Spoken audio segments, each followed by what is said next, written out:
had had the best year in terms of revenue and fulfillment. And at the same time, I had this feeling of like, I'm not exactly sure how I made it happen. And so I was starting to wonder, how long can I keep this up? It just felt like luck rather than something I could concretely plan and influence. Welcome to the Smart Gets Paid podcast with me, Leah Niederthal. I help women land higher paying clients in their independent consulting businesses, but I've never been a salesperson.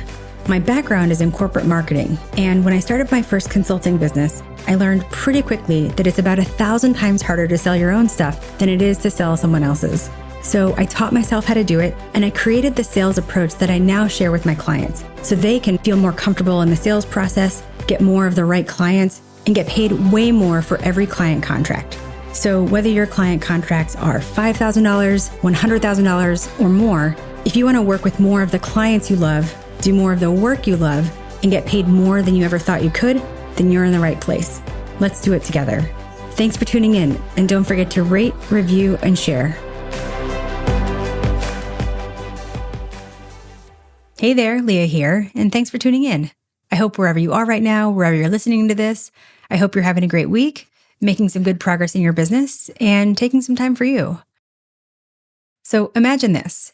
You've just had your best year ever, your biggest revenue year, and the work felt meaningful. You should be celebrating, right?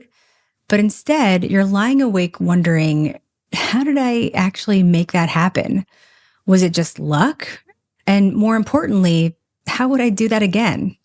That's the reality for a lot of women consultants out there. And it was the reality for the woman I'm talking to today.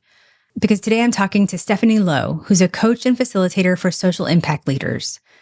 And when she came into my orbit about 1.5 years ago, she'd come off this really great year, but she was caught in this cycle of anxiety because every single month, she had no idea how much money she was going to make that month until like literally the last 2 weeks of the month. She was sort of holding her breath all the time. And to make her numbers, since she was never quite sure what any month was going to look like, she ended up having to take on tons of small projects just to make the numbers work. I mean, we're talking like 40 to 50 contracts a year. And even when she did okay, it felt like luck. It didn't feel like something she could plan or influence. Frankly, her success didn't feel solid. It felt fragile. So fast forward to today, and Stephanie's booked several months out with 3 to 4 months of savings in the bank. She has a cushion.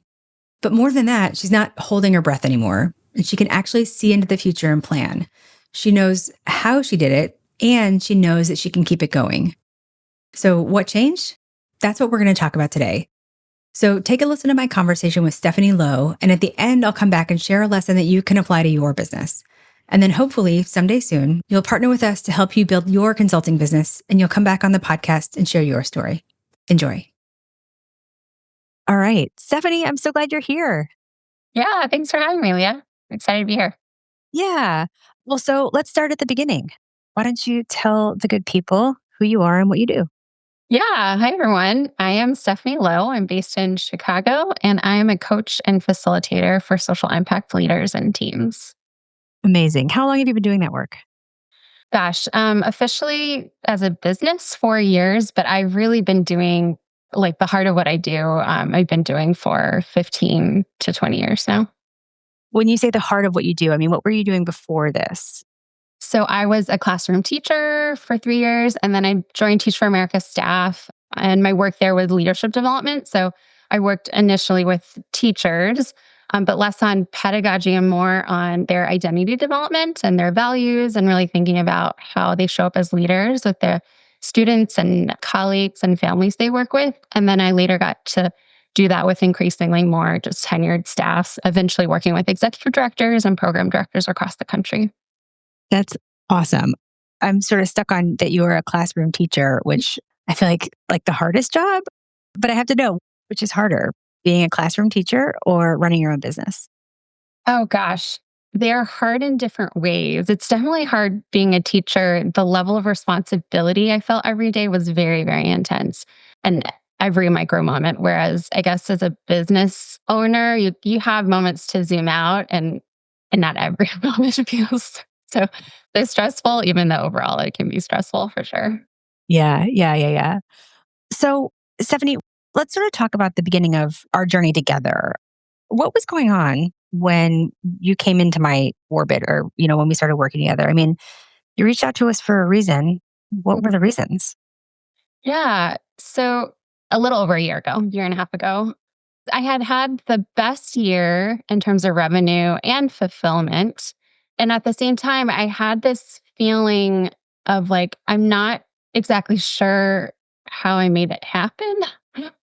And so I was starting to wonder, how long can I keep this up if I can't really demystify what's happening?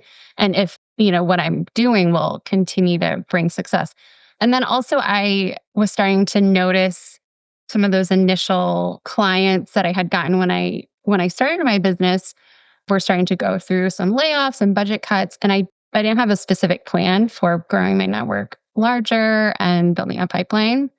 And then the couple of months prior, there was a really big dip in business to the point where I think that year when I was first at Academy, I had a certain threshold that I wanted to make every month. And it wasn't until maybe the last 2 weeks of every month that I was securing that amount in month. And so that was also keeping me in a cycle of taking a lot of smaller gigs.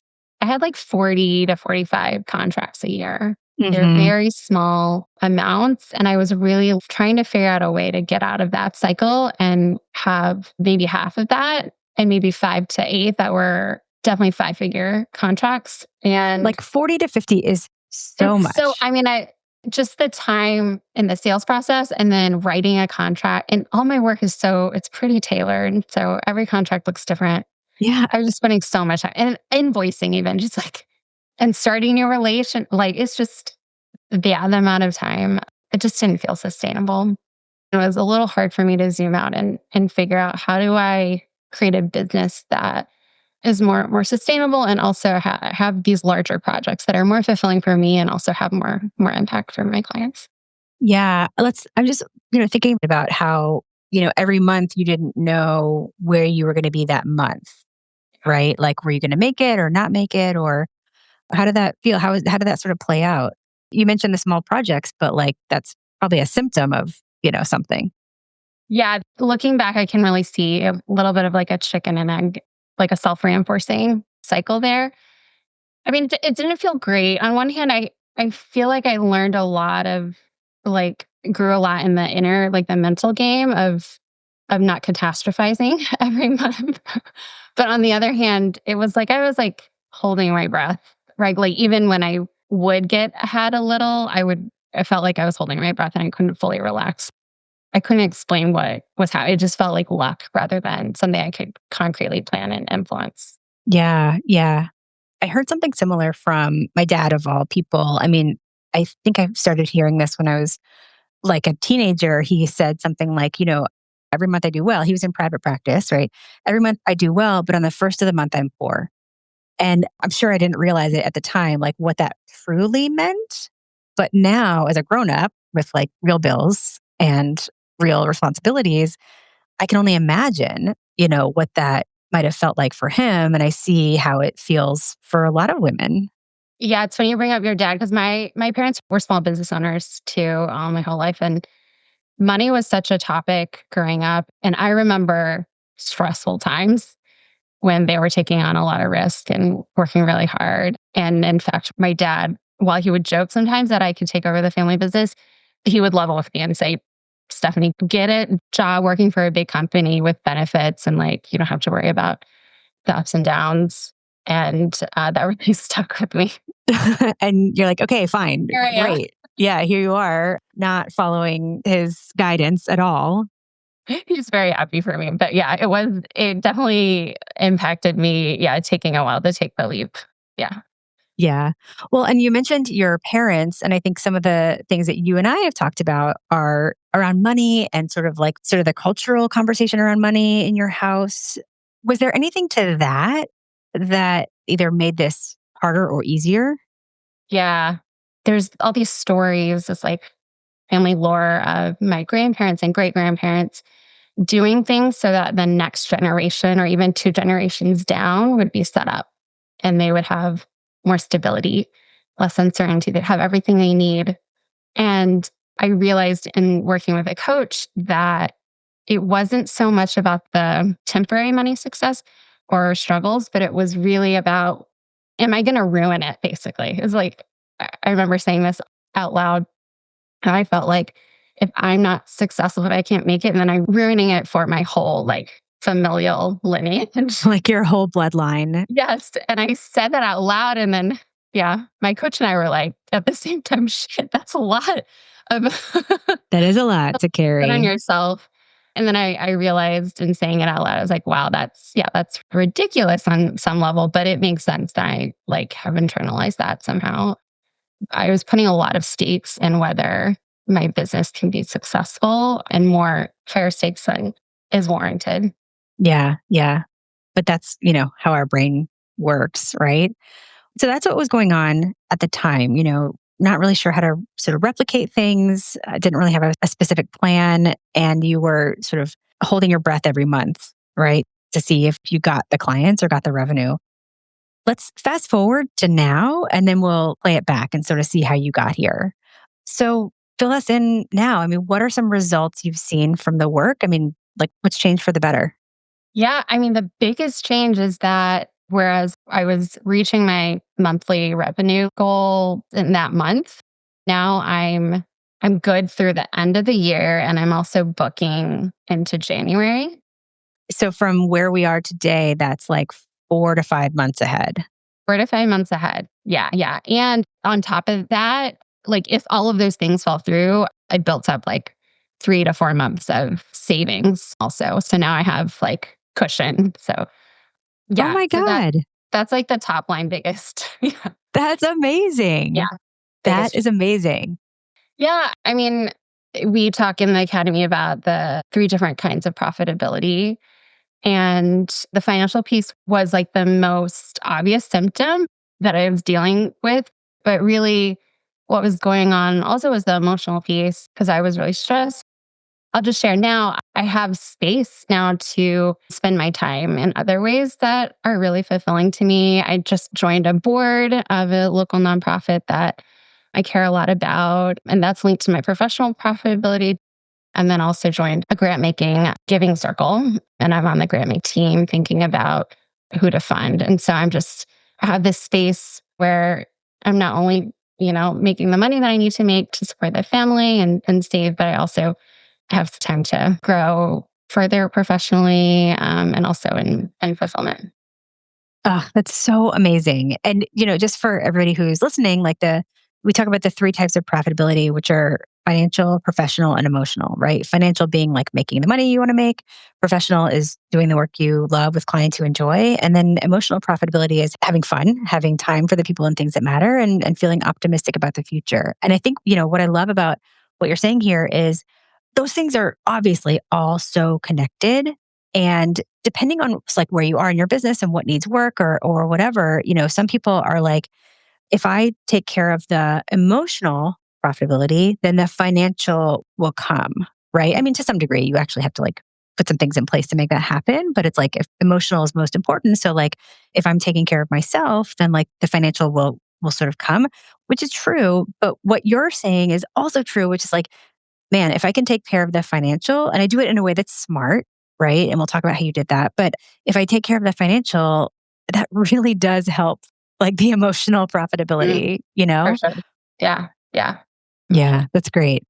So booked out 4 to 5 months with a few months of savings. And you have this emotional profitability where you can like participate in the things that matter.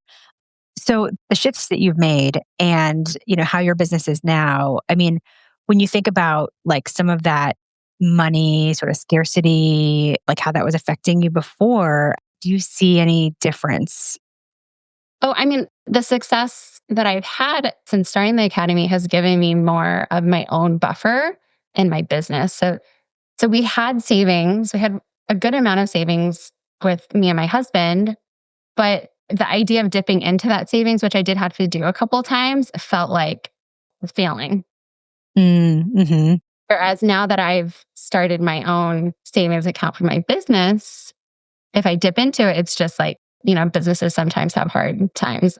And it doesn't mean I'm like failing. So being able to separate that a little has helped. Yeah, I'm sure. I mean, being in control of your sphere, right? Like, what is your sphere of influence versus having to like ask or sort of dip into somebody else's sphere of influence? Yeah. That's important. So we talked about how your business is different. And I'd also love to know, like, how do you think you're different? I'm more confident as a business owner. So I get invited to like, oh, like Stephanie, I'm starting the solopreneurs like group. Do you want to join? And whenever like people wanted to label me as a business owner or solopreneur, I would really shy away. I'd be like, I started to even play around with the idea for a while. I was like, oh, I'm like a freelancer. And I'd be like, wait, what am I doing to myself? Like, I do own a business. There's a lot of work that goes into owning a business that is not the same as being a freelancer, and nothing wrong with that. But it was just, but you can hear like I was really grappling with, do I deserve the title of business owner? And now I definitely, I feel comfortable saying that I own a business because I feel like I'm operating at the level of a business owner now, like strategically and in terms of like business acumen and sales. So yeah, that's a really big thing I've gained. Hmm. Yeah, that's a huge like identity shift and being Hmm. able to really Yeah. stand in that. Yeah, for sure. That's awesome. Very good. Let's talk about how you got there. I mean, what are some things that you learned that were like the biggest game changers for you? Yeah. It's not one small thing, but it really is the system and habits coming together. I guess if I had to boil it down to like a big aha or game changing moment, I think it's been the realization of how much business development I need to be doing regularly. And really importantly, because like having to do a lot of business development would not have been very exciting to me. But importantly, now I have figured out a way to do it that feels more second nature. So I'm not spending a lot of emotional capacity, like second guessing myself. It doesn't feel that hard anymore. And I figured out a way to do it in a way that I really enjoy and it feels like building relationships. Yeah. Yeah. And I need to have a lot more in my pipeline at the different stages than I think I realized before, which in hindsight makes so much more sense why I was, yeah, not securing enough work month to month. And now I'm further out. So yeah, I am constantly building new relationships now. I'm sending shoulder taps. I'm following up. I'm posting more regularly on LinkedIn and also building new relationships through LinkedIn, which I would have, yeah, scoffed at in the past. But I'm doing it in a way that like really is fulfilling. I'm meeting some really cool people on LinkedIn and finding good fits. And that's all leading to also just more spontaneous referrals too that are good fits. Yeah. It's funny. As you're talking, I was, I'm making sort of notes so I can Mhm. ask you questions. And I wrote down how much biz dev slash, I remember you felt a little weird about it. So when you said like, yeah, because this was a big shift. I mean, I do remember that that was like a thing. And if we could talk about it here, because, a lot of women I talk to feel a little weird about biz dev or like doing marketing or whatever. So what did that look like for you, if you could share? Yeah, for me, I was reaching out to people before, but I'm realizing looking back, it was like I'm not afraid to ask for help from my network. And when I was reaching out, it was often with less lead time. Like now I know it takes 6 to 18 months for B2B sales. And looking back, the orientation and the energy of my reach out was like, help me out. I'm like, it was Mhm. a little bit more like I never said I'm in trouble, but I can tell there's a little bit of maybe some desperate energy in there. And now, especially knowing that doing it further in advance, there's just really this authentic feeling of like it being more mutual. Like it's not help me out, but like, can I help you? And what's going on in your organization and your team and your leadership? And is there something a mutual exchange here that could be beneficial? Yeah. Um, yeah, so there's more confidence, there's more ease. So I'm not drained in doing it, not second guessing myself as much. And then I'm just doing it at a higher volume, which is necessary. Yeah. When you sort of saw what was necessary to do for business development, was that surprising? Like, what was your first reaction? Yeah, it was really surprising. I remember doing the calculator and hearing that we needed 2 to 3 times our goal in our pipeline. And that seemed way higher than I had been thinking. But then it made sense given that a lot of my initial 2 or 3 years was just from my closest circle. And so people really knew me. My conversion rate was really high. But seeing that I needed to grow into other circles who were less familiar, it made a lot of sense. I'll say like all of those new habits and types of outreach felt really overwhelming at first.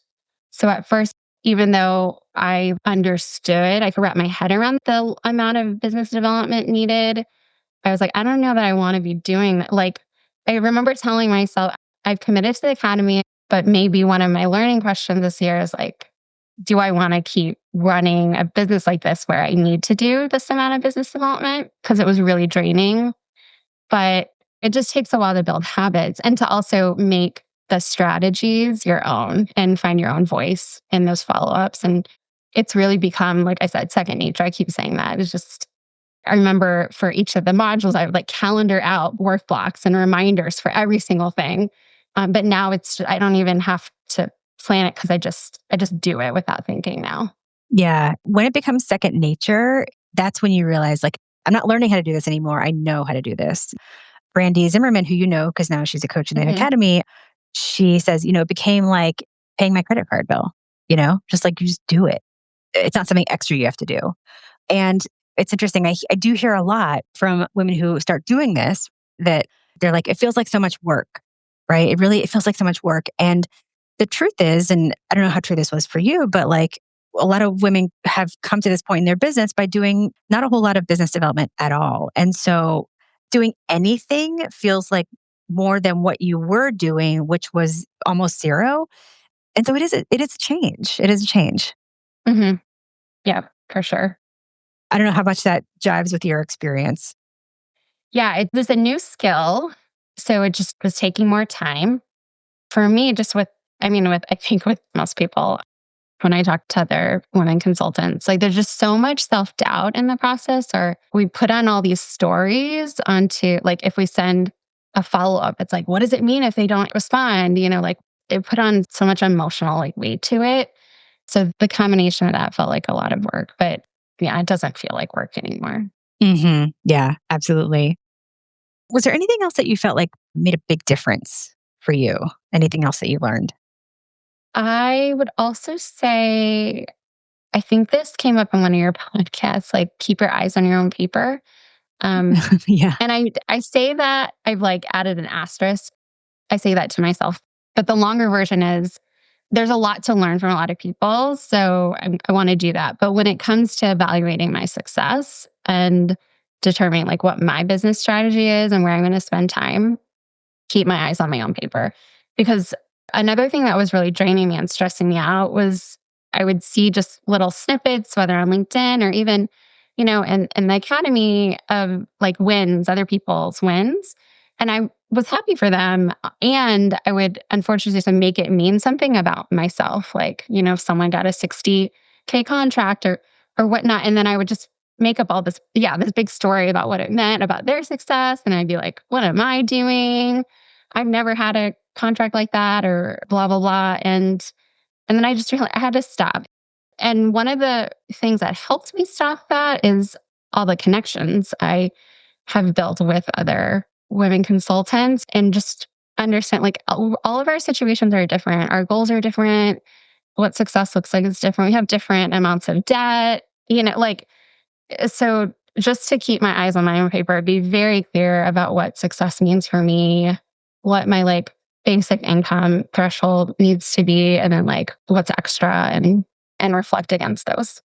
I think that is so important and such a good practice. And you're right that, and we do say this in, even in the academy because we see it a lot. Like for some people, seeing other people win is very motivating for them. But for others, it's like demotivating, right?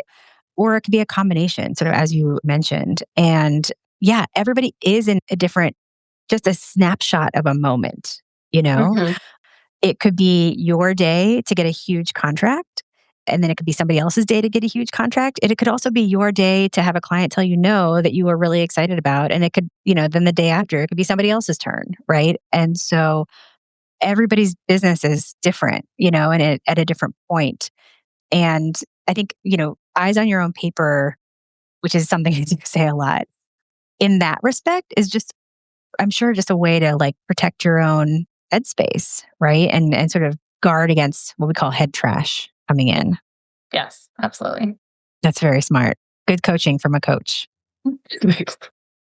So, Stephanie, fill in the blank for me.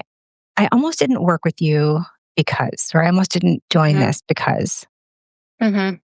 I mean, it was a financial investment, the most that I've made in my business to date.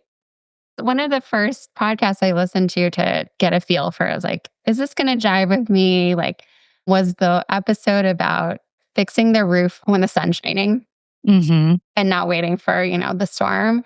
And like I said, I had the best year yet. And I was holding my breath, but I had a little bit of room. So I was like, okay, this is the time. Like, what if I'm 6 more months into this and then like dipping into my savings? Like, then it's going to be harder to join. So like, this is the time to do it. Yeah. That's great. Yes, I do that a million times. Fix the roof when the sun is shining. And it's hard to really have the forethought like you did about it's not going to always be like this. I think we sort of get lulled into this sense of like, maybe not now because things are very strange in, the world and business or whatever, but just look at right now and be like, things are fine now, but not, have the presence of mind to say, yeah, and I want them to be fine in the future as well. Yes. Yeah. Yeah. And it really was really nagging at me that I didn't know really what was working in a more systematic way. And it felt like luck. Like if I did do better, if I waited and I did do better, I didn't want it to feel like luck because then I wouldn't have solved the underlying issue. And I wanted the opportunity to keep running a business if I could. Well, and you said, you didn't know what was working, and it's impossible to do more of what's working if you don't know what's working. Yeah. Right? It's like, exactly. Where do you go next? Yeah. So, Stephanie, what would you say to anyone else who's in the position that you were back then, had gotten here by what feels like luck and was looking month to month and wondering what was going to happen? So, yeah, I feel like the key elements were like your month to month, your pipeline's kind of drying up. I would say to really invest a lot of time in building new relationships and starting to reach out and build those relationships so you have a longer runway. And yeah, the academy taught me all the little tactics of that, but like that's the headline that I learned, which is like, you really do need to invest in a relationship building strategy that has you having conversations with potential clients at a lot of different, I guess, stages in the pipeline, but really like on a different time frames. People who are thinking maybe one day they could work with you, but there's not a specific opportunity right now. And then people who know maybe in the next 6 to 12 months. And people who need you in a shorter time frame to really make it sustainable and get out of that month-to-month cycle. Yeah. No, that's great advice. I'm curious also, what would you tell yourself if you were to go back and tell yourself something? Right now, I'm thinking about the message that I got. Like they just felt like good timing in terms of, fix the roof when the sun is shining. I think I would maybe just assure myself that I could do it. Back then I was really wondering, like, am I capable of running a business? Maybe I'm not cut out for this. And I think I would tell myself, like, well, no one taught you how to run a business. Like, give yourself a chance. You got this. That's awesome. I love that advice. Stephanie, where can people find you? So they can find me on LinkedIn, Stephanie Lowe, CPC. I think that's what I have on LinkedIn. And then my website is unlockpowerwithin.org. My business is called Power Within because, I work with so many different audiences and the engagements can look really different, but the root of my work is really helping people recognize and access the power that they have within to accomplish their goals. Oh, that's fantastic. Stephanie, thank you so much for being here. Yeah, absolutely. I really enjoyed it. Thanks, Leah. I loved our conversation. And if anything Stephanie said really resonated with you, please reach out to her and let her know. And of course, please share this episode with a woman consultant who might benefit from hearing it. The only way this podcast grows is just by sharing it one by one. So please share it with a woman consultant in your world. So I always like to pull out a lesson that you can apply to your business. And I really want to focus on where a lot of women consultants find themselves to some degree, which is not really being able to see ahead in their business to how much money you're going to make or what your workload is going to be like. And so the lesson from this conversation is if you want to be able to see ahead in your business to know how much money you're going to make and not crossing your fingers for luck to happen, you need a system. I mean, you heard Stephanie talk about going from literally not knowing if she'd make her numbers until the last 2 weeks of every month to being booked several months out with a solid savings cushion. And that didn't happen by accident. It happened because she stopped hoping and started planning. And then she activated a system to help her get there. And I think this is important because when I talk to a lot of women consultants, like their revenue goal for a year, for example, is just like as much as I can, like as much as I can make. But that's not a goal. And if you don't have a goal, then you don't know how much it will take to get you to that goal. And to actually reach a goal when you're running a B2B consulting business, it takes more marketing and biz dev than you think. And that's a big shift for women consultants, especially if you've gotten all your clients through referrals. And making that shift starts with understanding what we call pipeline coverage. And pipeline coverage answers the question, how much do I actually need in my pipeline to make the money I want to make? And then we work backwards from there to start to understand how much marketing you need to do to surface those client opportunities in your pipeline. I mean, pipeline coverage is pretty simple math, but it's really powerful. So we're going to go through a quick exercise here. So we'll just use round numbers here for simplicity's sake. But let's just say your goal is you want to make in a year, you want to make $200,000. I mean, your goal might be more than that, whatever, just for simplicity's sake. So if you want to make $200,000 in a year, then that means that'll be roughly $100,000 over 6 months, and then $100,000 over the next 6 months. I mean, that's very simplified, but you sort of get the gist, right? $200K a year is roughly, making $100K twice.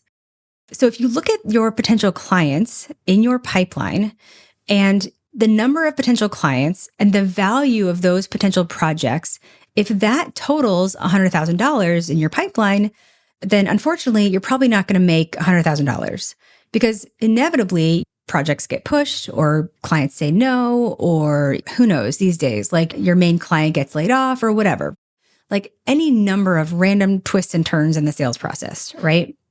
So if you want to make $100,000 and you only have the value of $100,000 in your pipeline, unfortunately, chances are you just probably aren't going to get there. So what pipeline coverage does is pipeline coverage says that you actually need to have between 2 and 3 times that amount in your client pipeline. So we take that, $100,000 in our example that we want to make in the next 6 months, and we multiply it by 2, and then we multiply it by 3. So our pipeline coverage on the lower end, is $200,000, which, remember, we took $100,000 and multiplied it by 2, right? So $200,000 on the lower end. And at the upper end, it's $300,000 because remember, we took that $100,000 and multiplied it by 3. So in your pipeline, you actually need the number of potential clients and the total value of those potential projects. You actually need to have between $200,000 and $300,000 in your pipeline. And again, your numbers will vary, right? But you can do that simple math, just, multiply your 6-month goal by 2 and then 3. And here's the really important part of this. The amount of marketing you have to do to get 2 to 3 times your goal in your pipeline is a lot more than most people think. And it's a lot more than most people are doing right now. So if you're just, posting on LinkedIn every now and then, or sharing somebody else's article, or commenting on somebody else's post occasionally, or maybe reaching out to some people sometimes, you're not going to get there. It actually requires a marketing system to be really diligent and consistent in getting in front of your ideal clients with the right messages to bring the right clients to you and bring them into your pipeline. And then, of course, it takes a sales system to lead the sales process and help clients say yes and get paid more. So I want you to be really honest with yourself.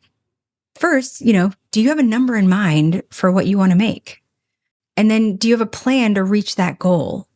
Or are you doing what we call fingers crossed selling, just sort of hoping it works out?